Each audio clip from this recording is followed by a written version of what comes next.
and welcome to my YouTube channel Physics and Curious. Obviously, physics is for curious ones. मैं मोनिका श्रीवास्तव आज आपके लिए लेके आई हूँ एक video on a branch of physics called thermodynamics.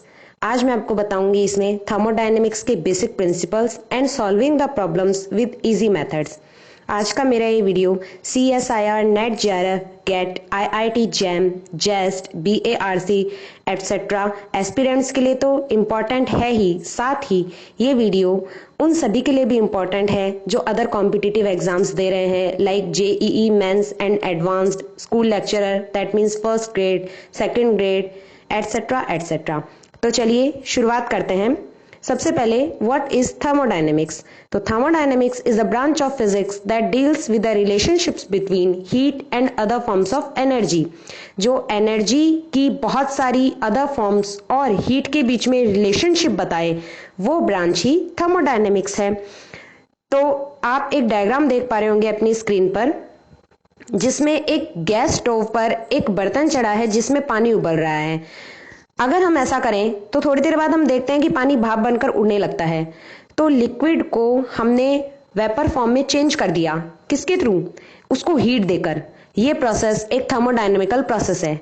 ऐसी एक और प्रोसेस नीचे एक डायग्राम और शो हो रहा होगा। इसमें देखिए एक कंटेनर में गैस भरी है, इस गैस के ऊपर एक पिस्टन लगा है। ये पिस्टन गैस और सराउंडिंग्स को कांटेक्ट कर रहा है। ये जो गैस भरी है इसको निकाय यानी कि सिस्टम बोलते हैं। इस गैस को ही निकाय या सिस्टम बोलते हैं और इसे हम कहते हैं पिस्टन, जो गैस को कंप्रेस करने और एक्सपांड करने के काम आता है। और सराउंडिंग्स यानी परिवेश, सराउंडिंग्स। तो जो थर्मोडायनेमिक्स है वो सराउंडिंग्स, सिस्टम, पिस्टन एटसेट्रा के बीच में रिलेशन को भी बताएगा। अगर हम इस पिस्टन को कंप्रेस करेंगे तो ये गैस कंप्रेस होगी, अगर इस पिस्टन को ऊपर की तरफ खींचेंगे तो ये गैस एक्सपांड होगी। और टेम्परेचर का चेंज कैसे होगा ये आपको आगे आने वाली वीडियोस में पता चलेगा। देखिए सबसे पहले हम देख लेते हैं थर्मोडायनेमिक्स की वेरियस ब्रांचेस और अप्रोचेस के बारे में। सबसे पहले है क्लासिकल थर्मोडायनेमिक्स, जो मैक्रोस्कोपिक लेवल पर पढ़ी जाती है, and statistical mechanics which is on microscopic level. अगर थर्मोडायनेमिक्स में इक्विलिब्रियम की बात करते हैं तो हम केमिस्ट्री ब्रांच की बात करते हैं, यानी केमिकल रिएक्शंस की बात करते हैं। अगर एफिशिएंसी की बात करते हैं तो इंजीनियरिंग ब्रांच में चले जाइए, heat engines, power stations etcetera. अगर हम एंट्रोपी की बात करते हैं तो information theory, information content and cryptography. आज के वीडियो के लिए आपके लिए मेरा एक क्वेश्चन है कि अगर एक थर्मस फ्लास्क में गर्म कॉफी भरी हो और उस फ्लास्क को जोर जोर से हिलाया जाए तो what happened with the coffee inside? आप सोचिए और इसका जवाब आपको इसी वीडियो लेक्चर के दौरान मिल जाएगा। सबसे पहले हम देखते हैं जीरोथ लॉ ऑफ थर्मोडायनेमिक्स। जैसा कि हम जानते हैं कि थर्मोडायनेमिक्स के 3 लॉज हैं, zeroth law, first law and second law. तो हम सबसे पहले पढ़ लेते हैं about zeroth law of thermodynamics. Zeroth law of thermodynamics equilibrium, जो वर्ड हमने अभी काम में लिया था, उसके कॉन्सेप्ट को बहुत अच्छी तरह से समझाता है। That if 2 thermodynamical systems are each in thermal equilibrium with a third one, then they are in thermal equilibrium with each other. इसको अच्छे से समझते हैं कि 2 थर्मोडायनेमिकल सिस्टम्स हैं A और B, जो एक दूसरे के साथ थर्मल इक्विलिब्रियम में हैं। अब A C के साथ भी थर्मल इक्विलिब्रियम में है। तो जीरोथ लॉ ऑफ थर्मोडायनेमिक्स के अकॉर्डिंग B और C अपने आप थर्मल इक्विलिब्रियम में आ जाएंगे। That means initially and finally A, B और C तीनों एक दूसरे के साथ थर्मल इक्विलिब्रियम में होंगे। तो ये है zeroth law of thermodynamics. This law follows the concept of temperature. ये ध्यान रखने वाली बात, this law follows the concept of temperature. चलिए हम आ जाते हैं फर्स्ट लॉ ऑफ थर्मोडायनेमिक्स पर। First law of thermodynamics law of conservation of energy का एक वर्जन है। एनर्जी ना तो चेंज हो सकती है, एनर्जी ना क्रिएट की जा सकती है और ना ही डिस्ट्रॉय, जस्ट चेंज हो सकती है। तो उसी का एक वर्जन है फर्स्ट लॉ, जिसका मैथमेटिकल फॉर्म कुछ ऐसा है, delta U equals to Q minus W. इसको ऐसा भी लिखा जाता है, delta U equals to delta Q minus delta W. यहाँ डेल्टा से मतलब है चेंज, पार्शियल चेंज को डेल्टा से डिनोट करते हैं हम फिजिक्स में। U means internal energy, Q means heat and W means work done by the system और ऑन द सिस्टम। ठीक है, तो अब फर्स्ट लॉ ऑफ थर्मोडायनेमिक्स को और अच्छे से पढ़ते हैं। ये मैंने आपको बता ही दिया, delta U equals to Q minus W। This law follows the law of conservation of energy. अब देखिए, ये एक सिलेंडर है जिसमें गैस भरी है। ये गैस के मॉलिक्यूल्स हैं जो ग्रीन में शो हो रहे हैं। ये इस पे एक पिस्टन लगा है। अब एक कॉन्सेप्ट मैं आपको बताऊंगी, आप थोड़ा सा ध्यान दीजिएगा।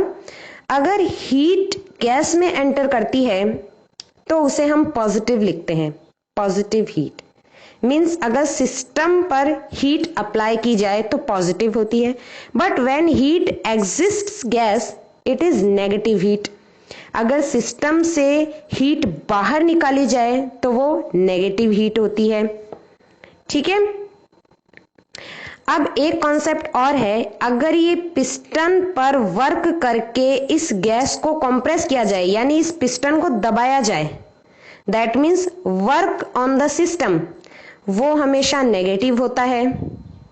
अगर ये गैस इस सराउंडिंग्स या पिस्टन पर वर्क करे, यानी पिस्टन को ऊपर की तरफ धकेले अपने प्रेशर से, तो वर्क पॉजिटिव होता है। तो मैंने दो बातें बताई, एक बार रिवाइज कर लेते हैं। अगर सिस्टम या गैस को हीट दी जाती है तो पॉजिटिव होती है, अगर हीट बाहर निकाली जाती है तो नेगेटिव होती है, अगर सिस्टम या गैस पर वर्क किया जाता है तो नेगेटिव होता है, अगर गैस या सिस्टम सराउंडिंग्स पर वर्क करते हैं तो वर्क पॉजिटिव होता है। तो याद रखिएगा, ये बहुत काम आने वाली है।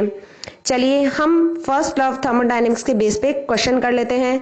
सो द क्वेश्चन इज, ध्यान से पढ़िएगा, the amount of heat transfer to a system is 35 joule and the work done on the system is 15 joule. Calculate the change in the internal energy of the system. तो चलिए calculate करते हैं। यहां पर given है heat transferred to a system means delta Q 35 joule, work done on the system 15 joule, और हमें calculate करना है the change in internal energy of the system.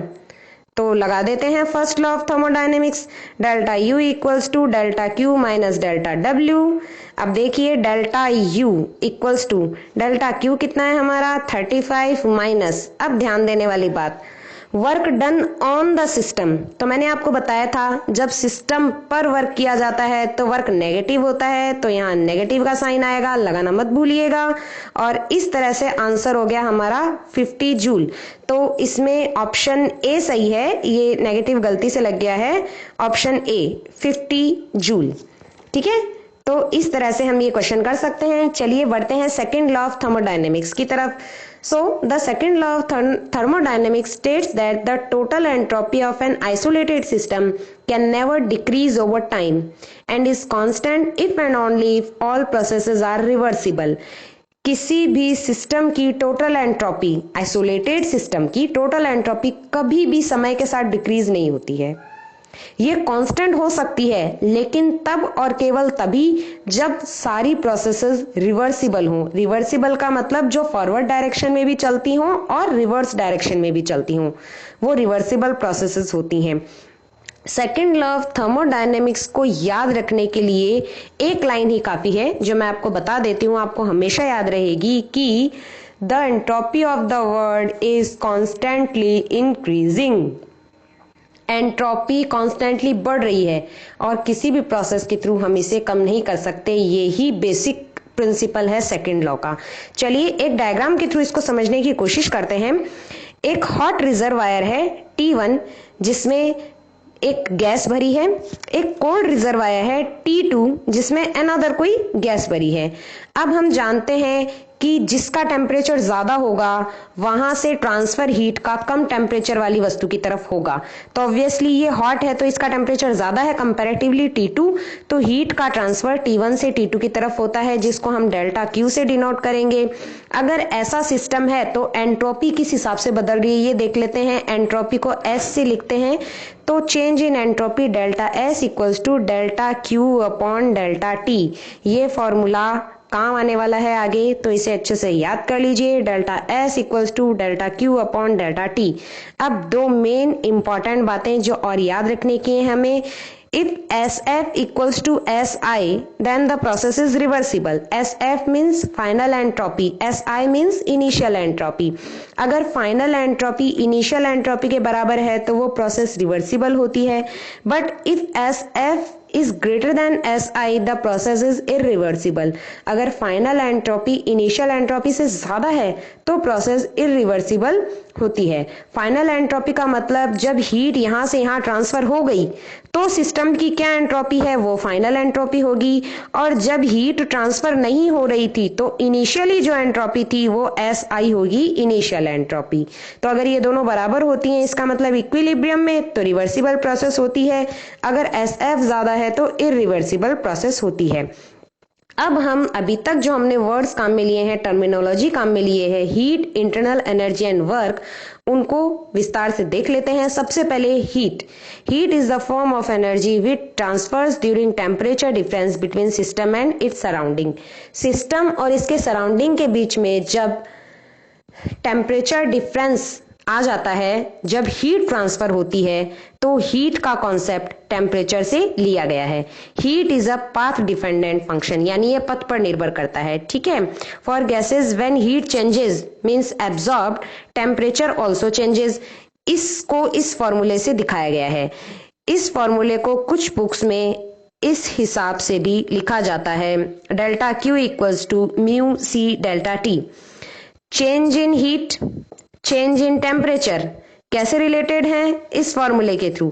यहां म्यू है नंबर ऑफ मोल्स, सी है स्पेसिफिक हीट। इस फॉर्मूले को याद रखिए, बहुत काम आने वाला है। अब हम देख लेते हैं, ये हमारा फॉर्मूला था delta Q equals to mu C delta T, यानी हीट में चेंज हो रहा है तो टेम्परेचर में भी चेंज होगा।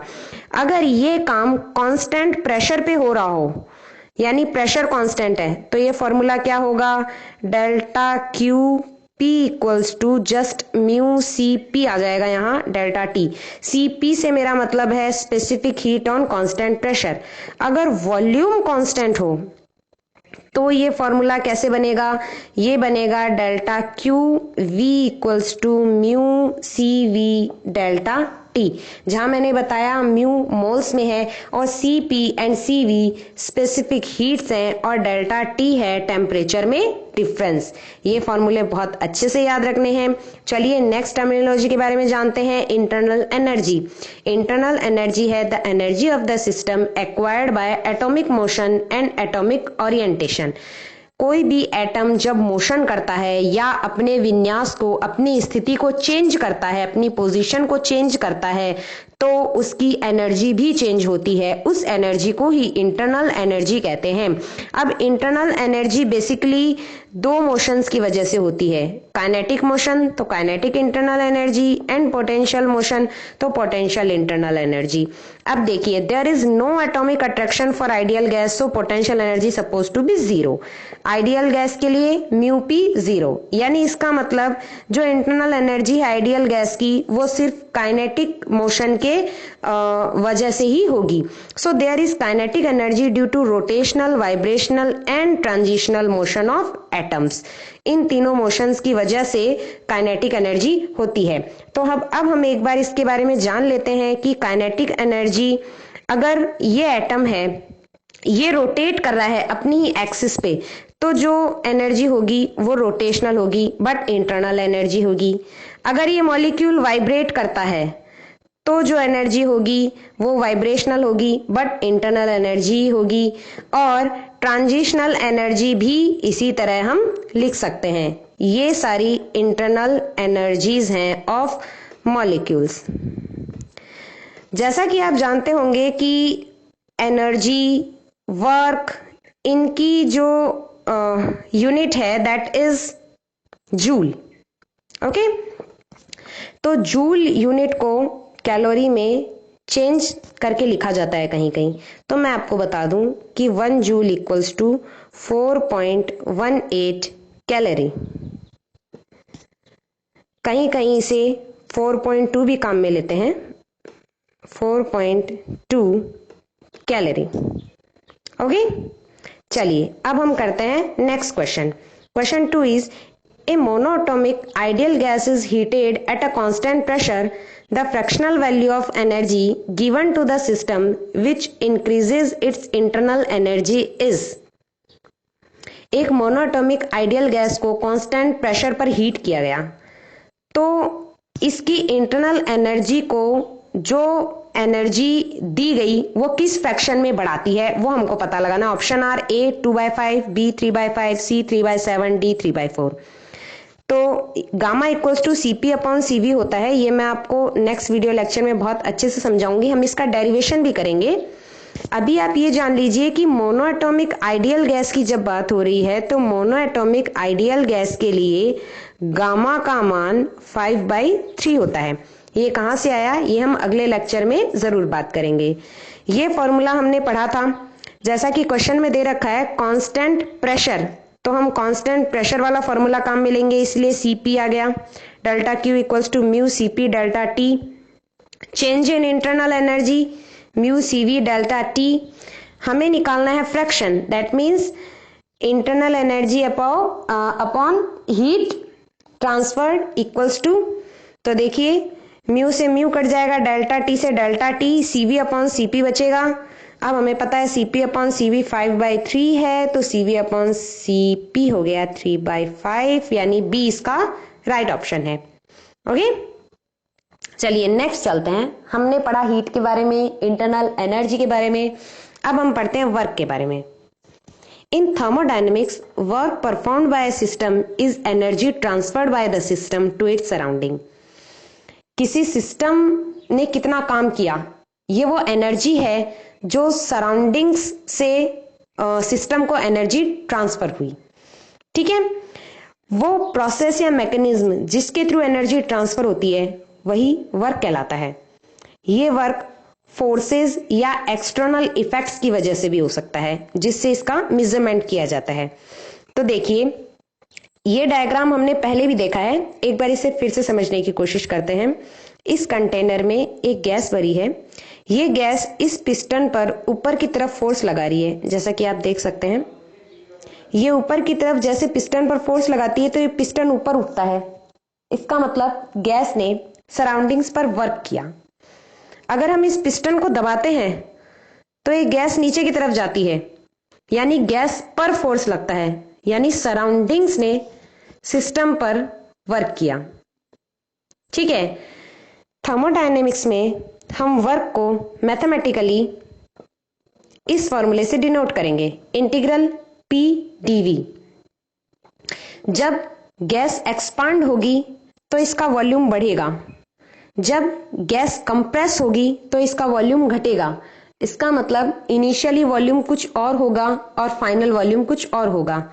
तो इसका इंटीग्रल v इनिशियल से v फाइनल के लिए कर देंगे। समझ गए? तो यह है वर्क का कॉन्सेप्ट। इसको और अच्छे से समझने के लिए हम कुछ ग्राफ्स लेते हैं। थर्मोडायनेमिक्स में वर्क निकालने के लिए ग्राफिकल क्वेश्चंस जरूर आते हैं हर कॉम्पिटिटिव एग्जाम्स में।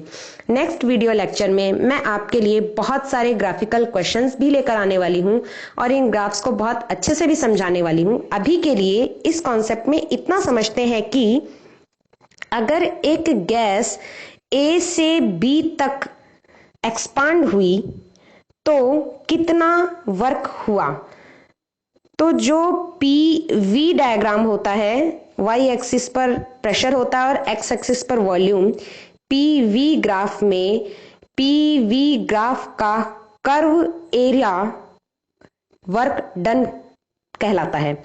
यानी ए से बी तक आने में ये जो एरिया कवर हुआ यही वर्क डन है।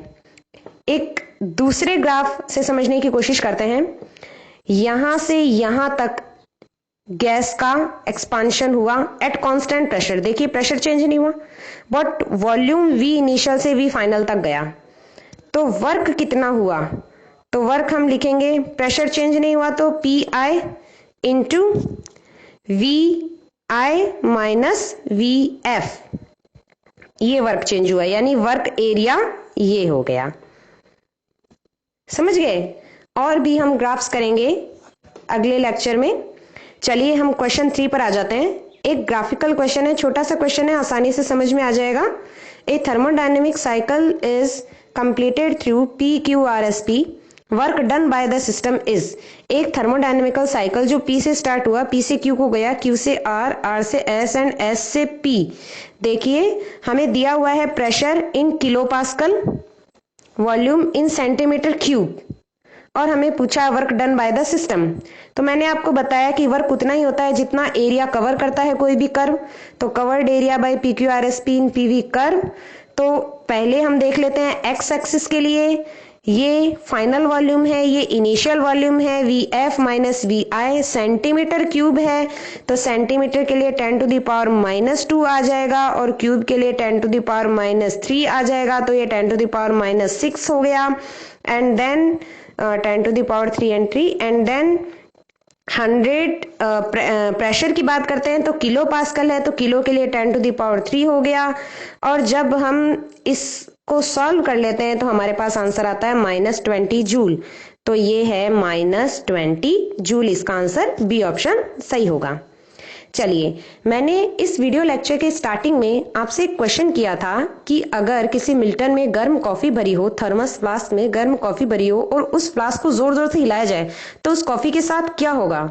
तो देखिए इसका एक्सप्लेनेशन यहाँ है कि when the thermos flask is vigorously shaken then the kinetic energy of fluid inside thermal flask increases. यानी मॉलिक्यूल्स हिलेंगे उस लिक्विड के यानी कॉफी के, इंटरनल एनर्जी इंक्रीज होगी, which results in increase in temperature of fluid. Internal energy बढ़ेगी तो क्या बढ़ेगा, टेम्परेचर भी बढ़ेगा। The increase in kinetic energy will increase the internal energy of fluid. और लिक्विड चलेगा यानी काइनेटिक एनर्जी जो कि उसकी इंटरनल एनर्जी को बढ़ाएगा थर्मस फ्लास्क में। यानी कॉफी को थर्मस से निकालने से पहले अगर उस फ्लास्क को हिलाया जाए तो कॉफी थोड़ी सी ज्यादा गर्म हो जाएगी कंपैरेटिवली अगर उसे वैसे ही बाहर निकाल लिया जाए। तो देखिए फिजिक्स हर जगह है, ये हम करते ही हैं, बस कॉन्सेप्ट इसके पीछे हमें पता नहीं था जो कि आज पता चल गया। चलिए आज के वीडियो लेक्चर से आपके लिए प्रैक्टिस क्वेश्चन जो मैंने अभी तक पढ़ाया है उसके बेस पे मैं आपको 2 क्वेश्चन दे रही हूँ। इन्हें आप सॉल्व कीजिए और इनके आंसर कमेंट बॉक्स में ज़रूर लिखें। आप इनके आंसर्स देंगे तो मुझे लगेगा कि हाँ मैंने जो मेहनत करी है वो सफल हो रही है। Please like, subscribe and share my YouTube channel. Stay safe, stay at home. This is Monica Srivastava. See you soon. In case of any query, you can mail me at kanup3643@gmail.com. Thank you.